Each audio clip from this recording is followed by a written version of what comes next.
Hello, everybody. Happy middle of the week to you. Welcome to Lessons and Legacies. I am your host, Melissa Price. I'm coming at you guys Monday through Friday at 2 o'clock every day to remind you that there is always a blessing in every lesson, and that your lessons, the things that we learn, those are the legacies that we leave behind for the world to grow from.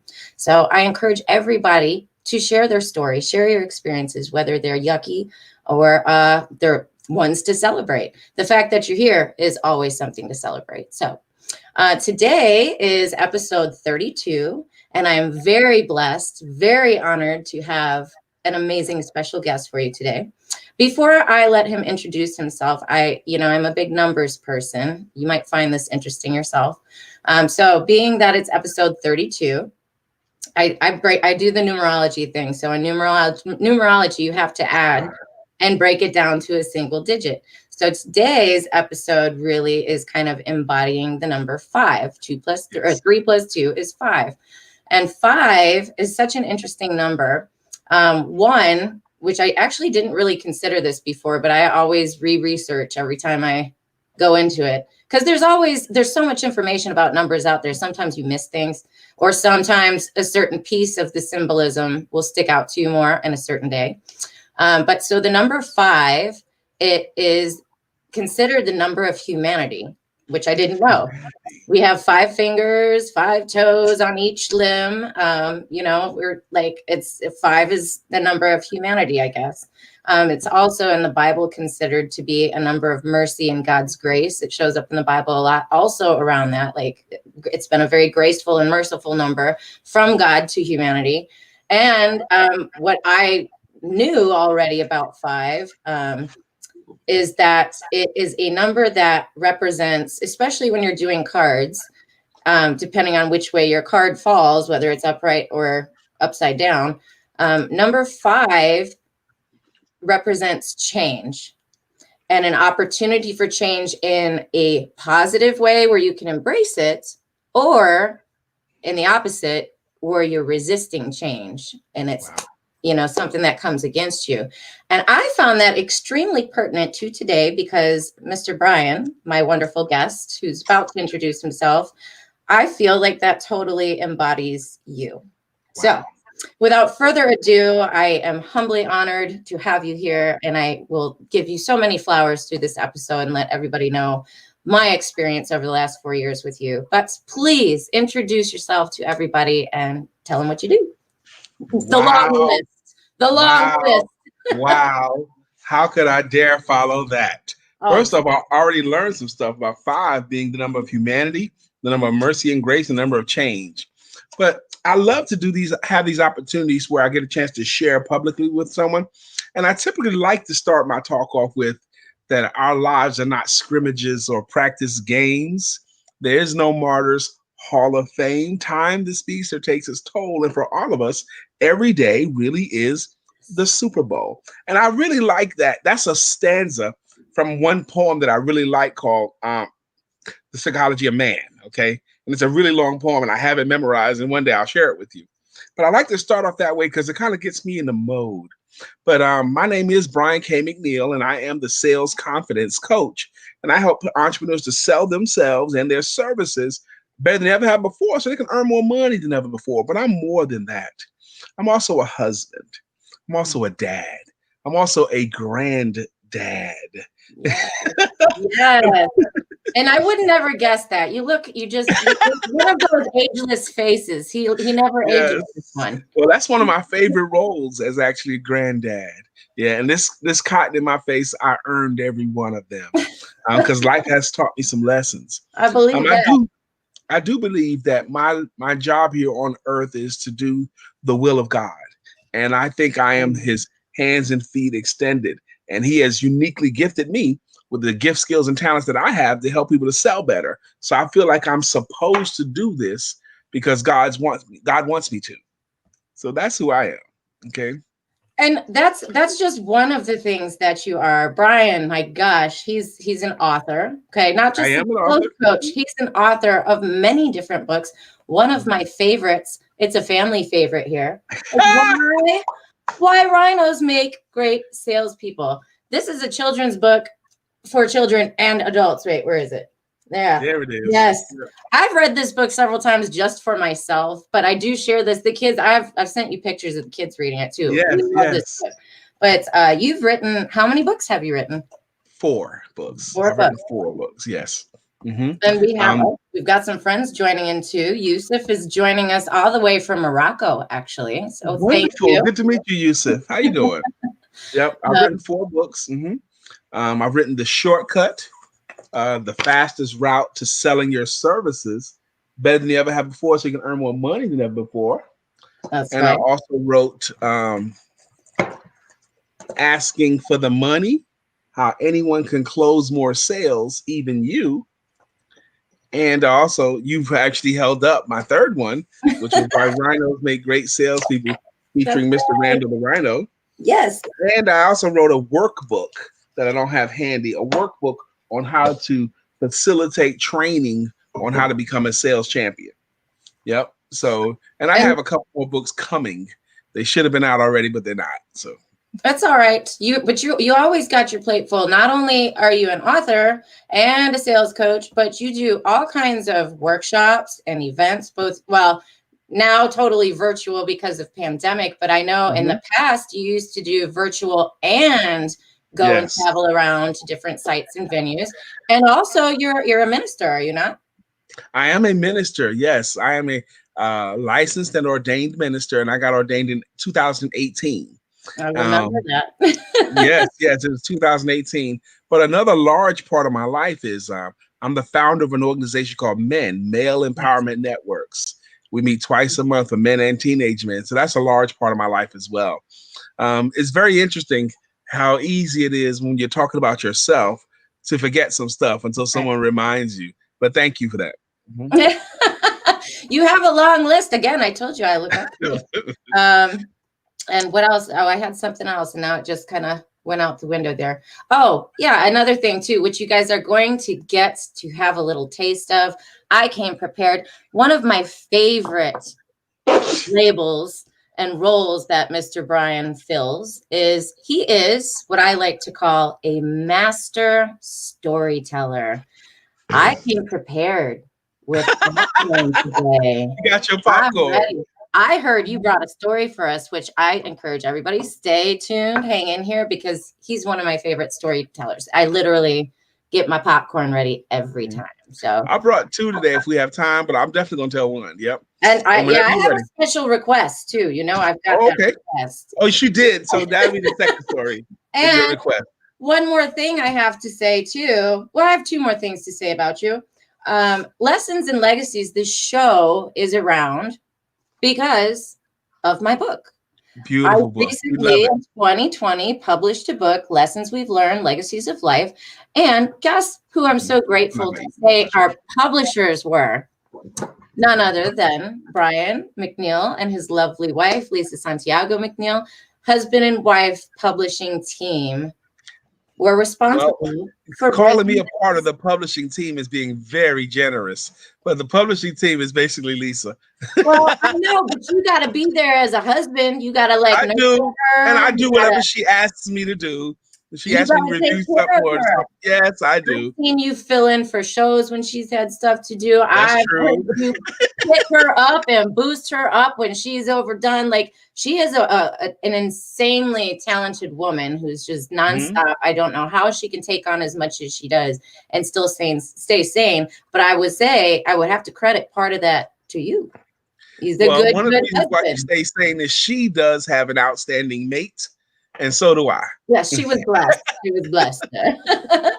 And another thing I was saying to you in the green room before we roll into the topic for today, I told you, I usually, before I come on these shows, especially when I have a guest, I usually will, like, I've got my notebook always right next to me, and I have a couple little bullet points, and mostly I do that to keep myself on track because I like to talk, and then sometimes emotions come out, and then you get sidetracked. I don't know where I was, you know.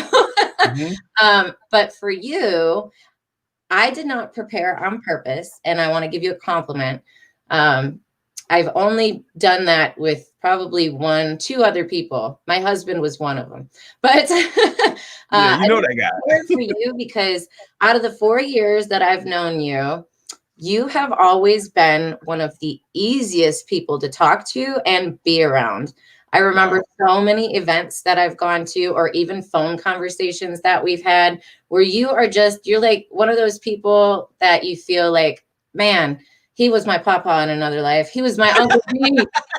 There's Uncle B up in the corner right there. He's my cool uncle. You know what I mean? Because you're always one of those people that you want to go sit and talk to, and you listen, and you're not judgy, and you just make everybody feel so welcome. I always get the big bear hugs from you and stuff. And I'm like, I feel like I'm supposed to be there, like you want me there, you know? So you're That's very nice. Genuine, real, amazing person to speak to. And so I was like, no, I was so excited to be with you. I'm like, he tells great stories. I look up to him. You've been a great mentor. You have mentored me from afar without even knowing it. I get so much from you guys, both you and Lisa on the Empowerment Duo, Monday through Friday. That's their show on Facebook.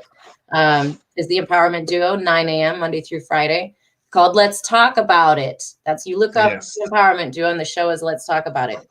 You're always bringing the stories, always bringing the wisdom, always bringing the scripture verses, always bringing the good reads. And so I was like, why do I need to prepare? It's Uncle B. So that's right.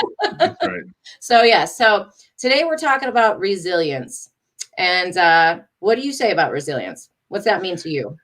I think resilience is one of the most important words. I think in my practice, I very often list resilience as one of the characteristics that you must have to be successful. For example, I think if you endeavor to go into business, your business is going to ask you a basic question.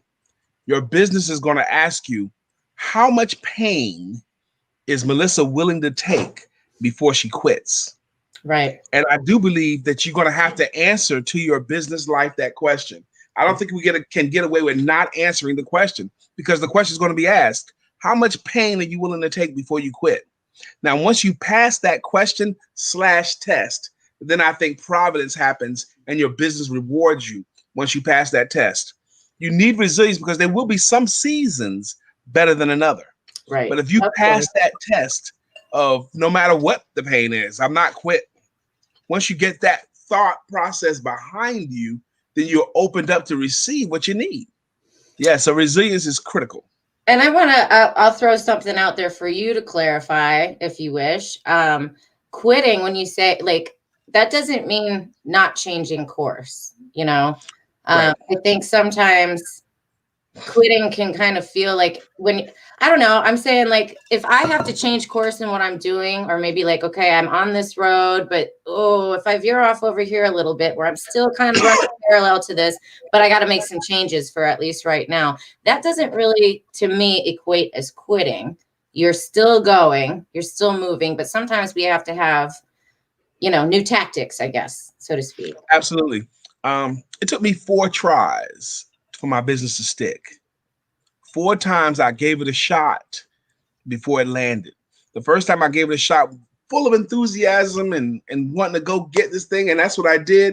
I made great money. Then I made less and less and less money till I made no money. But then I had a wife and kids and a mortgage and car payments. So I had to go back to a job, a real job. I know that, man. I've been struggling there myself too. I've been like teetering on the edge. I'm like, I don't want to work for the man ever again. Come on, Lord. And I will tell you, when I went back to work for the man, I did it because that's what we needed to do. Right. But I didn't like it. I felt defeated. So what happened was I would go back to work for the man, and then I would have degrees of success on the job because I always stayed in my field, sales. And I found myself succeeding, and I found myself becoming a champion again. And then my confidence would get bolstered again. I'm like, why am I doing this for them? I want to do it under my own shingle. I want to do it under my own umbrella. Right. And I would try again. And the same thing happened to me. And I had success, and then less and less and less till it was none. And I got defeated, and I did not like it every time. And the last time it happened, because I had felt this pain in my belly, Melissa, for months. I was like, I don't want to be here at this desk. talk about waking up depressed every day, going off to a place, trudging off to a place where your spirit just feels trash compacted. I felt pregnant with my idea. I've never been pregnant actually, but I imagine this is what it must feel like. Right. I need to give birth to this. All I was looking at and reading was about how to launch, how to give birth, how to start. All my thinking was that. And then the day, and I even asked them to, the day they said, Brian, we're laying off and you're included in this round of layoffs, I felt such a relief. Oh, relief. Okay. Relief. Well, yeah, I guess because you were like, now I have an excuse not to be here. Hey, yes. I didn't do it. Yes. But I can really tell you the moment where it all changed for me. If you want to hear it now, because I do, sure.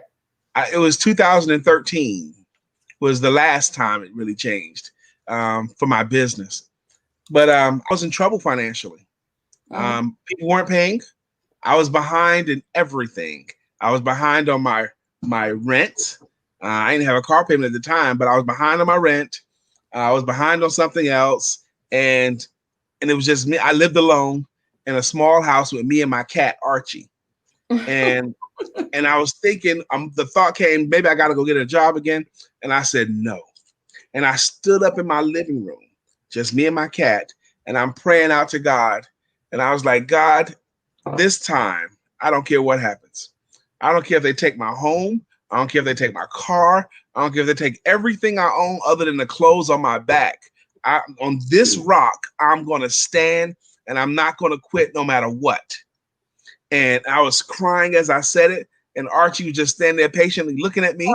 You know, he was on the armrest of the chair, just looking at me. And I was like, I mean, I don't care what happens. Look, I'm not quitting my business this time.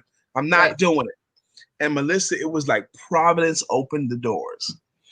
After that day, maybe a week later, up to not even less than a week, I got a phone call saying, Brian, we have a speaker slot that pays $2,500 and the speaker we booked can't show. Wow. Can you come? The only thing is Friday, man. It's happening this Friday. And this is on a Wednesday. And I needed that money. Right. I was like, I could be there.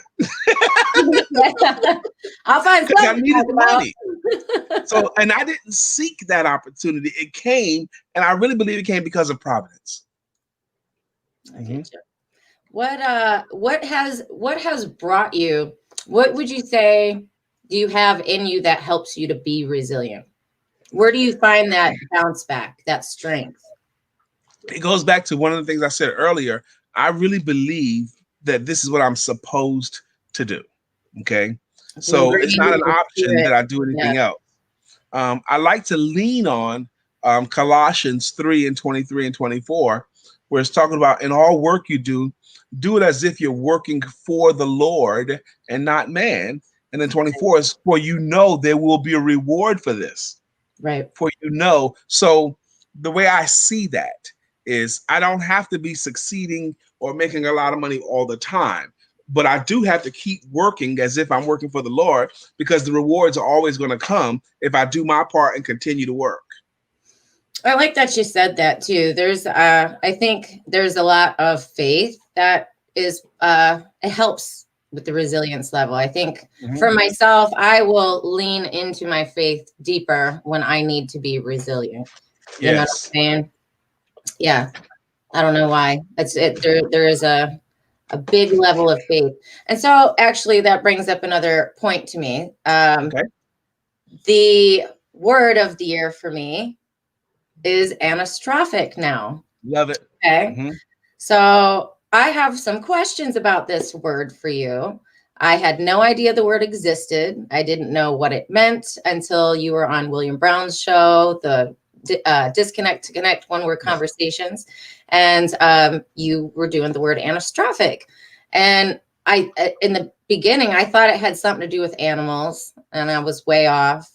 And then I looked up the definition, and I still didn't get it. There's a couple definitions out there for it. And then I watched your show, and I was like, well, that's not what the definition says. So I was kind of all around it. I landed happiest with your episode with William Brown.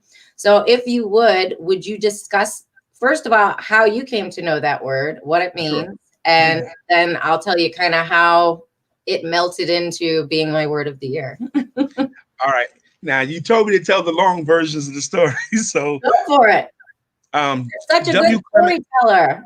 W. Clement Stone was the founder of Combine Insurance. And this is back in the 30s and 40s. Mm-hmm. And he founded an insurance agency, and his basically policy was never take no for an answer. Okay. Good policy. That was his policy. Yes, back then. I don't think you can get away with that today. But back then, yeah.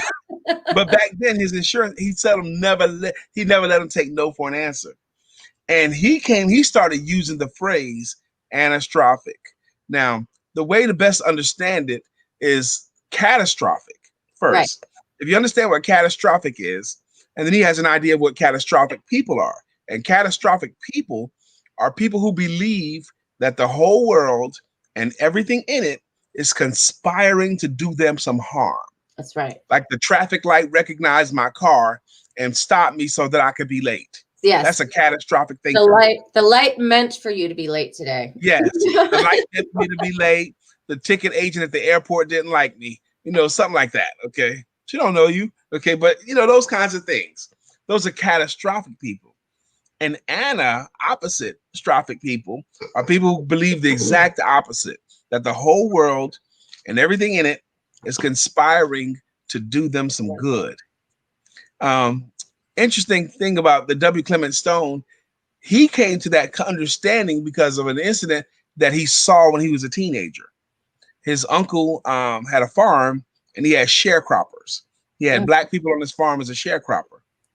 And he was in the barn with his uncle, and they were making barrels with wood staves and metal rings. They were building barrels, and he was helping his uncle make some barrels in the barn. Mm-hmm. And a little black girl from the sharecropping family came inside the door while they were in there, and she just stood there, didn't say anything. And he says, "What you want?" He goes, "My mammy say she needs 50 cents.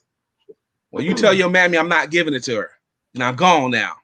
She goes, "Yes, sir," but she didn't move. He goes, "What are you doing?" And they still went back to working, and then noticed the girl was still there. "What are you doing here?" "My mammy say she got to have that 50 cents. I told you I'm not giving you or your mammy 50 cents. Get out of here." "Yes, sir." She ain't taking that, no. Right. So then the uncle got mad. He picked up one of the wooden staves that they used to build barrel. And in a menacingly way, he came towards that child. And W. Clement Stone thought he was about to witness an assault. He came at her, "I told you."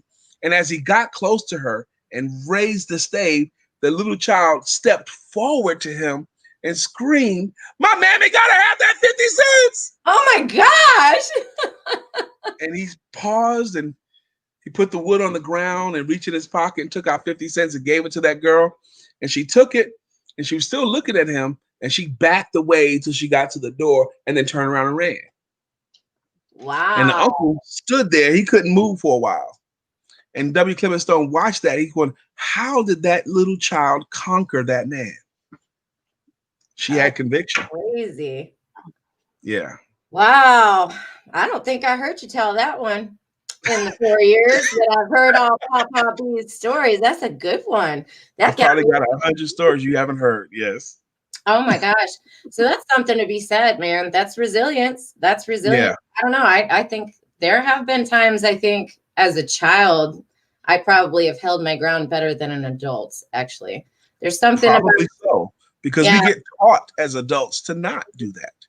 Right. You know? We're that, and we get distracted, and we as adults have been broken and hurt a lot more. Yep. You know, there's something about, I guess, the innocence of a child and the connection they have to source and creation that's still all fresh, and they haven't been damaged and battered and broken by the craziness of this world.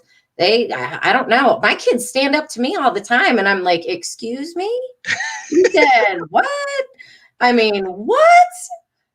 Did you just tell me no?" I used to get cracked for oh my God, too many times for using the word no. No is such a freely used word these days with the kids. And it's like, I didn't raise them like that. Where do they get off doing this? I wasn't raised like that. I'm like, where is this coming from? It's crazy, but there's that resilience, that built-in resilience, I think. And it does take a degree of confidence to say the word no, especially as a child. because it's easy for them not to. So I know you may not like it all the time, but maybe take a little bit of solace in that you're raising confident children in a negative world.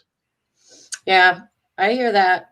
Tammy Streeter's joining. She says, great story, Brian. And Danny Murphy, he's all the way up in Maryland. He's joining in. And he said, this was from back in the beginning. He said, take the credit. Take the flowers that was laying on your path there. He said, suck it up and take the credit, Brian. She's trying to pour into you there. I will, Danny. Thank you. So, all right. Since we went down this child path here, do you think that we're born with resilience? Why or why not? And then do you think resilience is something that can be developed? Now, what a great question. First off, I don't think we're born with resilience, but I do think we're born with a big cousin of resilience, courage. We're born with courage to try and do and go and have. And we don't consider the option of failure. But then we learn the option of failure. And then we have a choice. I think we diverge. Either we're going to maintain some confidence, maintain some resilience, or not. Okay. Now, I think resilience, you get that because resilience has to be hardened and forged and taught and learned and retaught and experienced to get resilience. I've been through this before. I lived through it before. I can live through it better this time. That's resilience. The last time I was in this situation, I came out of it clean. I don't have to let it throw me this time. That's resilience. So I think resilience has to be developed.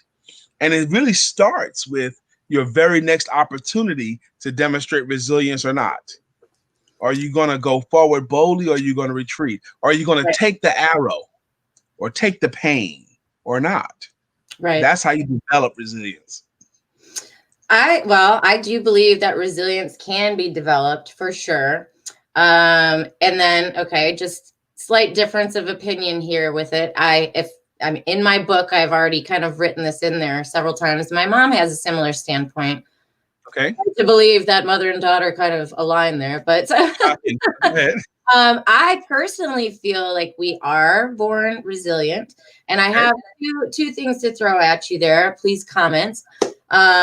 What about our fight or flight instincts and that whole idea of that we are born to survive? Resilience is actually defined in the dictionary as the ability to bounce back from tough situations. So whether that's meaning you're the gazelle being hunted by the lion, or, you know, you're coming out of bankruptcy, or, you know, whatever your situation is, I feel like we were born with instincts that keep us alive.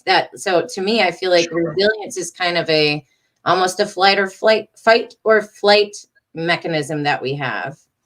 Well, that would be true if you believed that fight or flight is resilience. You know, that's definitely true then.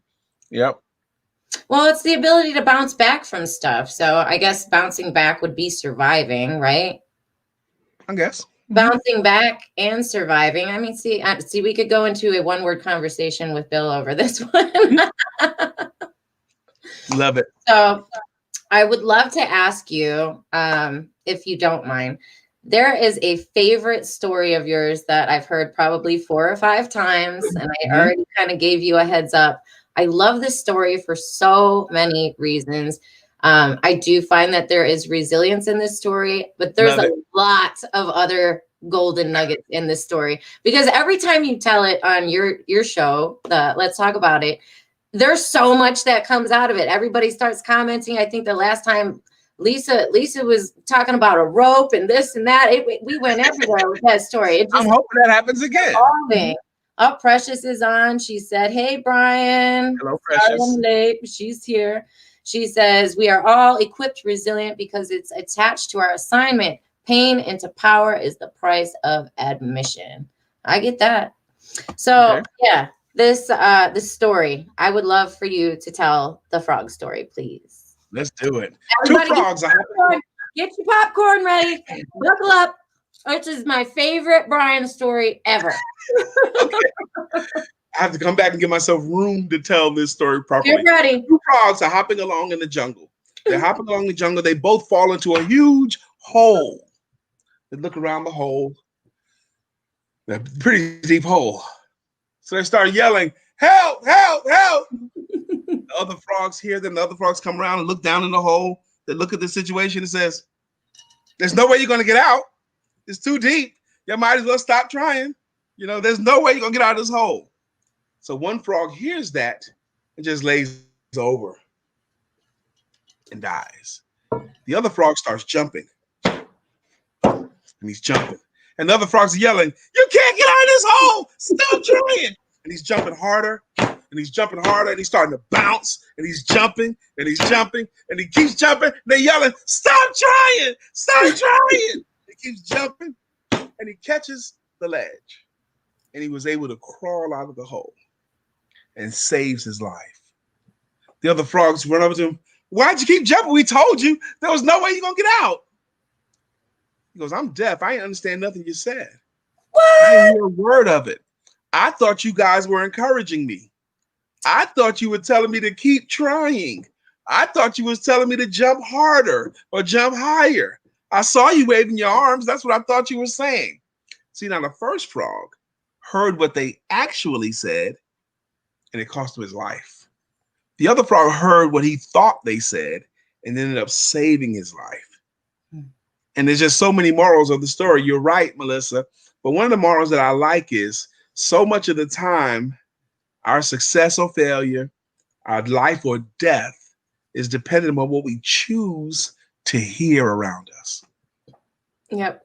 That's kind of where I was going with it too. And to round it back out to resilience, because there's just so much. There's so much in that story. And again, I've heard you go, Brian can really elaborate on this one too. It can go on and on. I've heard all different versions of this story, but I think we can, speaking of different places we find our resilience, I mentioned faith and in God and whatnot. That's it. That's one place. But like the story says, seeing other people either cheering you on. Yes. That's what you saw. Because the frog couldn't hear, but what we put into and what we receive from other people is a huge part of our resilience, because like you said, what you choose to hear, he didn't have a choice, but he could have been hearing, you'd be like the football team that's not at home and you're walking into the stadium and everyone's boo, you're never going to make it. He's going to fail. Just stop. But he kept going, maybe because he was breathing so hard he couldn't hear them. That could be. And even that analogy there is such a good one, because some players being booed by the opposing team is a motivating factor. Yeah. I'm going to show them they're booing me, or I'm going to shut them up. Okay. Yeah, my husband's good for that. The whole challenge. It's a challenge mindset. I actually, when I first moved here from Michigan, the senior restaurant manager, he was just a couple years older than me. We were close, but he trained me in Michigan, and then I got promoted and met up with him down here, and we worked together for several years, and he got to know me pretty quick. I'm one of those people, like, if you want to motivate me, tell me I can't do it. Exactly. And there are some people like that. So I get that, how it can, like, for sports. I don't know because I don't really play sports like that. If I would feel that way if I was going out to play a game. But yeah, like my husband does that to me. Like, oh, you're not going to be able to handle all that. My boss used to be like, I would ask for extra responsibilities to try and get a raise and climb up the ladder and be like, how about I take that server schedule off your shoulders? How about I do that? Oh, you can't handle all that with your job. I'm like, watch me. See, sing. And then he would always look back over his shoulder and laugh. And I'd be like, it took me a while to get, I'm like, you do that to me on purpose, don't you? Like, you down talk me and tell me I can't. I used to think it was because, like, I was a girl or I was a little younger than you or whatever. You've got more experience than me. But I'm like, you figured me out. And I didn't even know that about myself at that time.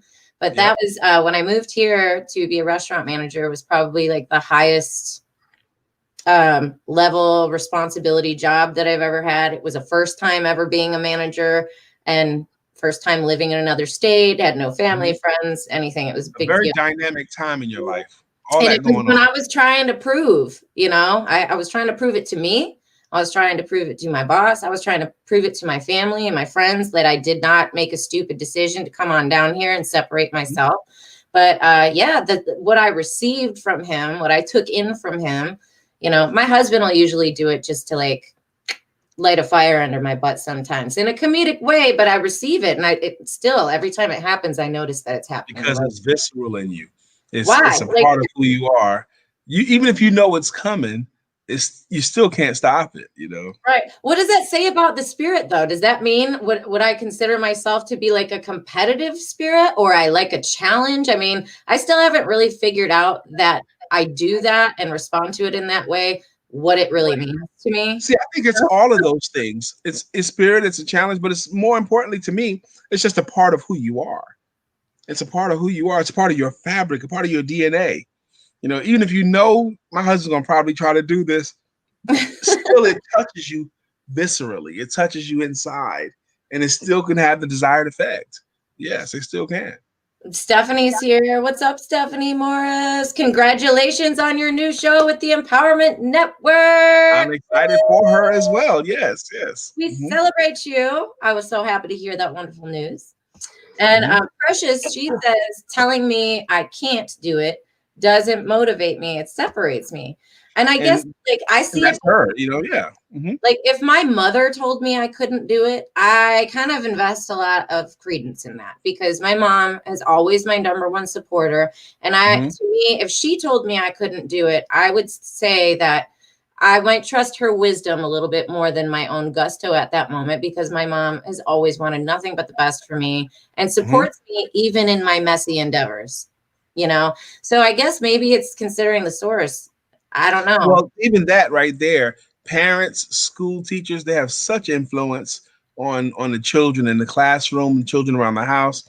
And that's why it's so harmful when parents don't understand and they say negative stuff on their children. You're stupid. You're never going to amount to anything. Those things sting and they last for a long, long time, And teachers, sometimes to me, it's even worse.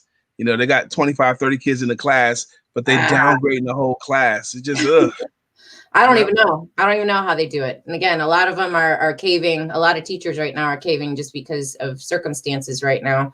I thought they were saints the way they were doing it before, but anybody who's been lasting and dealing with the online education and stuff right now, just like resilient right. is the name. Pray for these school teachers. It's tough for them right now. Oh my gosh. It's tough.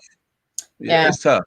It's tough time. So all right, moving forward into 2021, what do you see areas that you're going to need to build resilience in or be resilient in? What are you looking to tackle in 2021 where you feel like you're going to need to get the big boy armor out and be ready to tackle what may or may not come your way?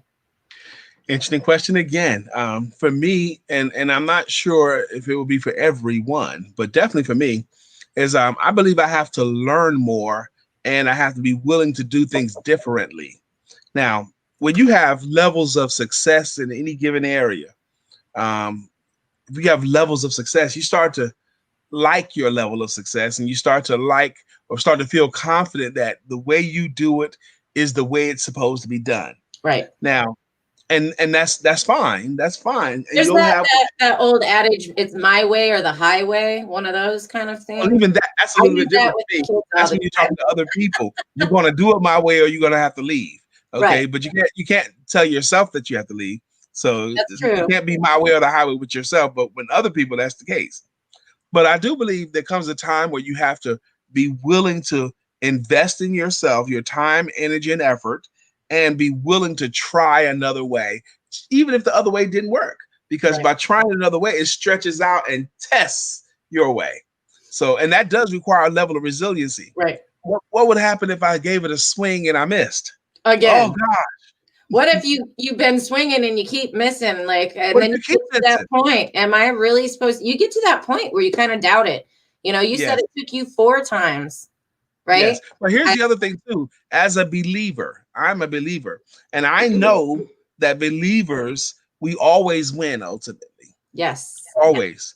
Okay. So that's why another reason in the Bible is basically, to me, the punchline of the Bible is, as a believer, we always ultimately win. even if we have to go 400 years in the desert and 40 years over there. Okay, but ultimately the believers always win, and I rest on that too. So, but that's a principle that we have to keep trying until, and you only have to succeed once. You can fail 100 times, but you can succeed once. That's it. That's right. Who's the what was it? 409 was the cleaner Formula guy. 409. They had 409 attempts before it worked. Right. I mean, I don't know, Brian. I don't know if I could make it to 409 times of trying to do something with a podcast or a business. It's like that. Now look at that confession you just said. You don't know if you could go to 409. You don't know if you could do billion 409 times. Good Lord. But you know something. Edison, 1,000 attempts before he figured out how to have a filament that held the flame long enough to make an incandescent lamp. Colonel Sanders, 900 restaurants saying no, the one said yes. Thomas Edison again and again. Abraham Lincoln, 16 times trying to become president. Right. 16 times he failed at 16 attempts at holding public office until he became the president. Okay. And what kept them going? What kept them going? It's belief in their mission. It's belief in their calling. It's belief in that they're here for this particular purpose. Your own individual purpose, you know.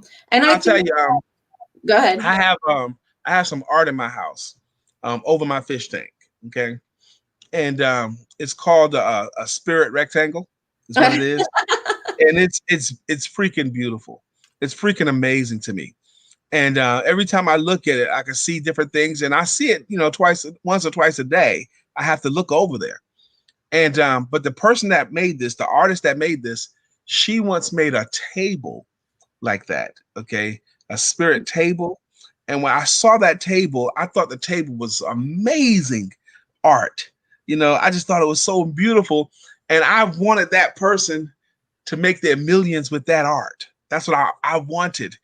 And that person with that skill, I think if they dared to try to not do it, they would be robbing the world. They're keeping their special gift from the world. And if they don't do that, I'm thinking that person has a degree of selfishness. And I don't see them as a selfish person.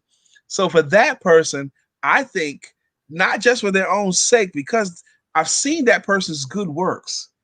I've seen their handiworks. I don't believe they could have done that table or my spirit rectangle unless they had a tremendous amount of love already in them. You got to have a lot of love. That table, that square I have in my home, and the way they looked at that, the way they considered each piece, and the way they layered each piece, I just think it's an amazing gift that they have to share. Thank you, Brian. You got my cheeks cramping over here. For real. I'm like, I got the tears welling up and then the cheeks cramping.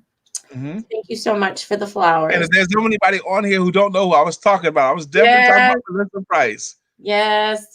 That's Spirit Squares. That's right. Spirit Squares. Some of the art that I love to do with my husband. It's fun. I have a new project coming up. It'll be starting in February, but we've got some epoxy on the way. I have a new one that's coming up, and I'm going to actually try to work some of the creational process of this in with some episodes. One of the people I'm making it for, I'm going to have back on the show and kind of see if we can be interactive with it. I'm still brainstorming on how that's going to work, but that is a goal. So, and I mean, see some of these comments. So Dr. Deborah's joining us. She said, wow, I made it for some of it. I'm definitely going to watch the replay. And Stephanie Morris agrees with you and says, believers always win. I do too. And I'm going to circle back on your comment here in a second, Stephanie. Danny Murphy, he's issuing a challenge here. He says, I don't think you can do it. He got it. I needed that. I needed the challenge. Good job, Danny. I accept that one from you. That was well received. Thank you. And Stephanie says, Spirit Square, please share them. They are on my store. If you guys want to check out some examples of the Spirit Square, I'll take a second here and post this. Actually, the Spirit Rectangle that Brian is talking about is the first rectangle that I ever did. The rest were all squares to begin with, but theirs was, and still is, officially the largest piece that I've done as a spirit square, not like a table. And you can see their pictures in there as well as in many other examples. But if you guys want to check out my store, it is lessonsandlegacies.company.site. I've got it right there. And at the end of this broadcast, I already have Brian's direct link posted in the comment thread. I will repost it again so it's refreshed. And I'll also pop mine in there too. But if you want to write it down, screenshot it, it's right there for you now. But check it out. You can see the spirit squares. You can check out my book, which Brian and his wife both helped publish and bring to fruition. And several other books and greeting cards and wonderful things there. Just check it out. It's not a one-stop shop for just a book. There's lots of good stuff in there. But I haven't told the story that I came to tell yet. All right, let's do it. Do it. This is a story I think is topical, and it's a parable that a lot of you have heard before. But it's a story about this 10-year-old boy who gets known for getting angry. You know, he gets angry, starts yelling at his classmates, starts yelling at his little brother and sister, and he just gets mad all the time and uses bad language and just angry. Beastie boy. Yes. He'd be playing and then he'd get mad and start yelling and screaming at other kids. And his dad recognizes this in his son. He goes, "Son, let me show you something." He takes him out back to the back fence and he got a box of nails and a hammer. He says, now, because the little boy thought he was going to be like doing something big boy stuff. He goes, "Now I want you to hammer that nail into that fence post." He had a wooden fence post. Right. So the boy takes the nail. He'd seen dad stuff and he does a really good job. He gets the nail all the way in. He does a good job, hammers the nail into the fence post. He says, "Good job, son." He says, "Now, from now on, whenever you get angry and start yelling at someone, I want you to come out here and get one of these nails and nail it into that same fence post." And the kid doesn't understand why, but he's willing to do what his dad tells him to. Next day, he gets mad at one of his friends. And then he goes back out there and he takes one nail and hammers it in there pretty close to the other one. And he just keeps it going. You know, this goes on for a little while. And after a while, he's got a lot of nails in that fence post. Yeah. And his dad says, "Okay, now, Dad," he goes, "Dad, I got a lot of nails in my post. What's going on?" Oh, God bless you. Thank you. He says, "Now, son, I want you to, every time you get angry or anything like that, no, we're not even going to wait till you get angry. I want you to come out here. I'm going to show you how this works." He showed him the son on the claw hammer. "I want you to take each nail out.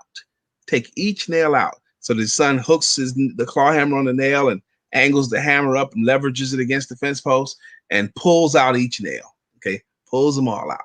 Okay, pulls them all out. He says, "Now, son, look at that post that you took the nails out of. Is that post pretty?" "No, it's kind of mangled." "Do you think it's stronger?" "No, it's probably weaker." "Do you think it looks as good as the ones around you?" "No, this is going to work as good as the fence posts around them." "No, it won't work as good, doesn't look as good. It's not as good." Right? Right. When you get mad at someone and you yell and scream at them, even if you apologize later, you get mad, that's like putting a nail in. And apologizing, it's like taking the nail out. Okay? Even if you keep visual. Huh? Yes. Visual. And that's what you're doing to the people around you, son. And guess who else is happening to? It's happening to you. You're putting nails in yourself and you're pulling nails out of yourself. So be mindful of that every time you think about getting mad or angry at anyone about anything. And I think because of what happened on January the 6th, because of the vitriol in our nation, I think we're putting nails into each other. And even though we're turning the page and going to a new administration, trying to pull the nails out, that fence post is mangled. That's right. Mm-hmm. I think it's part of that is the blame game. You know, everybody, I think it's natural for humans, most of us anyways, to initially want to point the finger like, it wasn't me, I didn't do it. You know, you Family want to circus. play that Wasn't blame me. game. You know what I'm saying? Nope, it was him. It's the Republicans. It's the Democrats. It's black. It's white. It's hot. It's cold. It's women. It's men.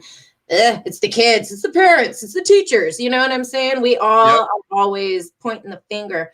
But I love there's a scripture verse, and I know Dr. Deborah's quoted it before. I'm pretty sure I've heard Lisa say it before. I know my pastor's heard it. I've heard of many sermons on it. But they remove the log or the mite from your own eye. Yes. You know, like, and I use it. I say it to my kids all the time. Like, don't talk about the snow on your neighbor's roof until you move the mite out of yours. Exactly. Or your own eye. Something like that. You can't be yelling at somebody else to be perfect and do this right and that right when you went through your day and you're so far from it yourself. You know, exactly. You can't say treat your neighbor the way that you would like to be treated, and then you turn around and curse your kid out. You know what I'm saying? Or you tell your husband he's a POS and go on into the doghouse for the night. It's like, but were you really cool just then? Not so much. So I heard a funny, real quick funny one. I was at a friend's house. We were playing cards or something. And then the next door neighbor comes in and she tells the lady of the house that your kids out here cursing up a storm out in the yard. They're cursing in the neighborhood. And the mother says, what? My kids outside cursing? And she goes outside and curses those kids out. I know y'all blankety blank kids ain't out here blankety blanking cursing. Right. And I didn't know them well enough to start busting out laughing, but that was hilarious to me. Yeah. Chastise them for cursing by cursing them out. Right. Well, I've done that. I've done that myself. No lie. I have been guilty of that one. Oh my gosh. What do you mean you said hell? You know, like she didn't get it from me. It's from her dad. Right. Exactly. We point that finger again. It's from her daddy, not from me. Find that blame. And the 3 more pointing back. Dr. Deborah says, what a great story. He's full of them, isn't he? Brian is the master. Papa B, the master. Papa B. Okay, we'll go with that. That's right. And Stephanie says, hold on, wait. We got some good comments here. Tammy says, my God, she's enjoying it. And Stephanie says, I think today we will see some healing. The inauguration was amazing despite there were things that were very different. Yes, they were very different this year. But yeah, I think everything, I mean, it didn't go off bad. That's for sure. There was definitely room, and I know a lot of anticipation of things potentially going awry. So I am very grateful that everything went smoothly as well. Danny says, everyone puts a nail in the post. We all do. We're human. I don't know anybody out there that can say that they're guilt-free of putting a nail in somebody else's post or their own. You know, it's part of the human experience. Precious says, yes, the nails represent the crucifixion, and the moving on with scars represents the resurrection. No matter what, you can get up from any pain or betrayal, especially when you got good people standing and backing you, because sometimes you get knocked down real hard, which is part of what I'm kind of going through right now. And you kind of need someone to throw you that rope. That was part of that frog story too. One of these days, I think it was like, why didn't anybody think to throw him a rope? Why didn't anyone think to do that? You're sitting there booing him and telling him, you'll never make it, you lazy ass frogs. Your homie's down there just jumping his legs to smithereens, and you're just like, ha, ha, ha, he'll never make it. After one already died, and you're going to just stand there and boo? Exactly. To a brother. You know what I'm saying? You're right. Dr. Deb says the air here in the DC area even feels differently. Yeah. You say that. My wife tries very hard to not be political. She don't want to watch it. She don't want to do any of that stuff. But today I had the inauguration on the of the inauguration before it actually happened, before we had to do our show at noon today. And she was stood there. She goes, Brian, all the air just feels different. The air feels different. So Dr. Deborah said, if the air feels different in DC, the air felt different in my home because of what's going on today. Dr. Deb, I'm sure will relate to it. It's, the air energy travels through the air. and through the collective. So I think there's an energy shift that kind of happened, maybe through the collective whole. Yeah, the energy air shift felt different for all of us today. And it's a new beginning. It's an official new beginning. And we don't know what this means. We don't know which way it's going to go, up, down, left, right, spiraling around. We can be optimistic and we could be hopeful. Right, exactly. We can be hopeful. Let's be anastrophic in this, right? That's right. It even does say in the Bible, right? And that was something I wanted to circle back to. Stephanie had made the comment earlier.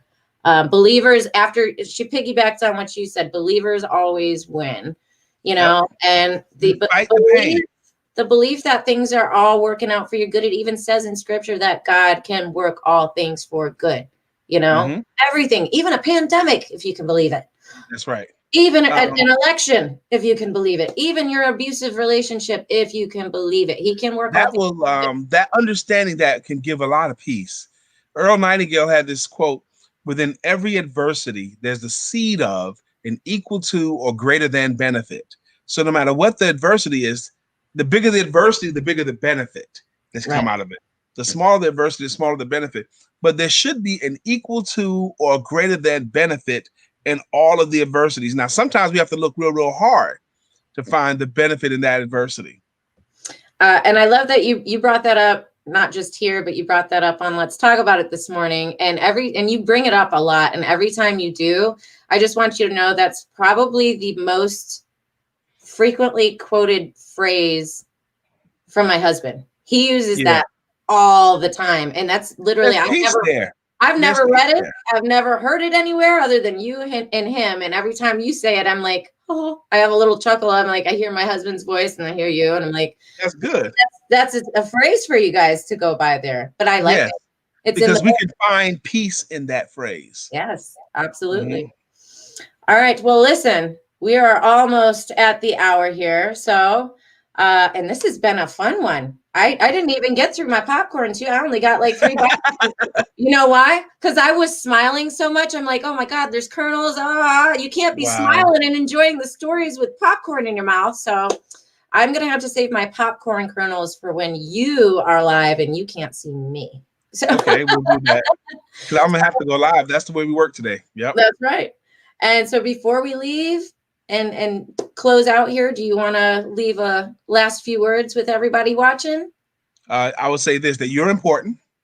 You're important. The air you breathe is important. And someone needs you to do your thing. There's something that you are uniquely gifted to do. There's something that you're supposed to do with your time. Your most important day is the day you're born, and the second most important day is the day you discover why. So I want you to know right now that you're important, and discovering your why and why you're here is super important because we need you. That's all I want to say. And I have to say thank you so much for being here. And again, if you guys want to check out, Brian's got 4 amazing books out there. I love this one, is my favorite. Why Rhinos Make Great Salespeople. Sorry. It is not just for children, it's for children and adults. He's also a wonderful coach. He's been a wonderful mentor and friend to me as well. You can get in touch with him at briankmcneill.online. if you want to check out his site and his stores and his offerings there. But if you want to have a conversation and maybe find out about the men's group, maybe you're interested in joining in the men's group, or maybe you want to set up a consultation with Brian and he can help you with some sales for your new entrepreneurial business. You can even reach out to him, shoot him a text, or give him a phone call at 919-345-4893. It's on the screen below. And I'll post this information in the comments on Facebook after we're done here. But I encourage you to reach out and get in touch with Brian. He'll definitely be able to help you. I have been watching and following and learning and growing alongside of Brian and his wife, Lisa, for 4 years now. And I can confidently put my vote of confidence in him for you. If you know me and you don't know Brian, trust me, go with Brian. What a great endorsement. Thank you. Hey, you've always been so good. I can't tell you how many commercials you've done for me in the past. So, thank you. Thank you guys, everybody who joined in. Again, this has been episode 32 of Lessons and Legacies. playing around the topic of resilience and the idea of being anastrophic, knowing that all things are working for your good. So right. as we round out this day, remember that there is always a blessing in every single lesson, and that the lessons and experiences that you have in your life, they are the legacies that you leave behind for the rest of the world to grow from. You know, I use the analogy often of, if you touch a stove when it's hot and you burn yourself, do you silently walk out of the kitchen and not tell anybody? No, I'd be telling my kids, don't touch the stove. It's hot. Don't, husband, don't set your wallet on there. Don't do nothing. It's hot. It's hot. It's hot. Why? Because we don't want other people to get burned. Even if your experiences have been burned experiences, share them because you survived. You are a testament to your resilience, to your survival, and you let other people know they're not alone and they can make it too. Amen. So yeah, your stories matter. Thank you guys for tuning in. Keep that anastrophic mindset about you. Everything is working for your favor. We'll see you guys tomorrow for episode 33. Love you tons. And thank you again, Brian. Thank you. We'll see you.